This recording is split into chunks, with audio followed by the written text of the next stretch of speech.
Final story of the week. Yeah. Marty. Yeah. Airbus has filed a patent for a VR helmet that will help you forget you're on an airplane.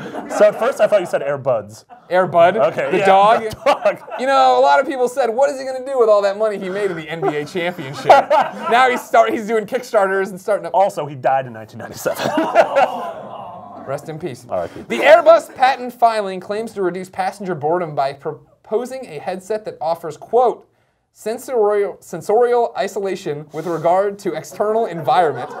Passengers could be more deeply immersed in already existing in-flight entertainment options such as movies and music, thanks to a pair of embedded headphones and visual seam-through, that's what it says, optoelectronic screen or image diffusion glasses.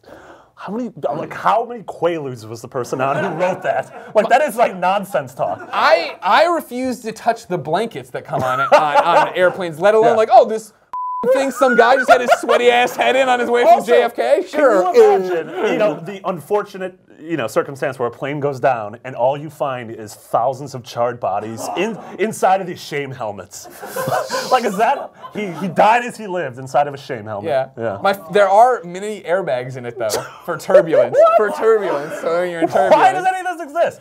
Flying is this magical creation where you can get from one place to another in this magic flying car that's incredible. Like 100 years ago, this was unfathomable. Yeah, nobody could think of this. No one could think of this. And now everyone's like, well, the hour flight is too much. What am I going to do? I have the 1,000 devices in my pockets with all of human history in them. And my thing is always like, think about how horribly jarring it's going to be, because you figure right now when you're on Virgin America and you like watch the live TV, immediately gets a bing and then like poof, and it's way louder. It's way louder than everything else. Yeah. It's like, all right, we just want to let you know you can get a Virgin American credit card right. I'm like, get the off! What's happening in the game? I don't care.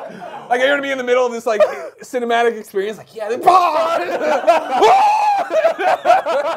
it's like 50 people on the plane having the same shared experience. Airbags are going off. They're popping around. Also, someone's gonna suffocate if an airbag goes off, like inside of this little contained area. But also, I don't know if it covers your mouth. That's how airbags work. You're not putting on a giant. You're like Mysterio in the Marvel universe. This isn't a real thing yet. You don't know how it's gonna work. Also, how many just awful gropings is this gonna lead to? Like, you're walking down the aisle, I'd touch someone's junk. Yeah, I'd touch. No, groping, like a junk touch. I was saying other things can happen other than the junk touch. Okay. You gave me like a weird French accent. Junk touch? The junk touch? The junk touch? Yeah. I feel like these would only be like on the second stories, those really fancy planes. I've never been up there. Have you been up the second floor? I haven't even seen those planes. I don't think they only exist in Jodie Foster movies. I don't even know where any of these fancy planes are. The Accused. Yeah, right. Two-story No, that wasn't the one. That wasn't the one at all. Taxi Driver. Yeah.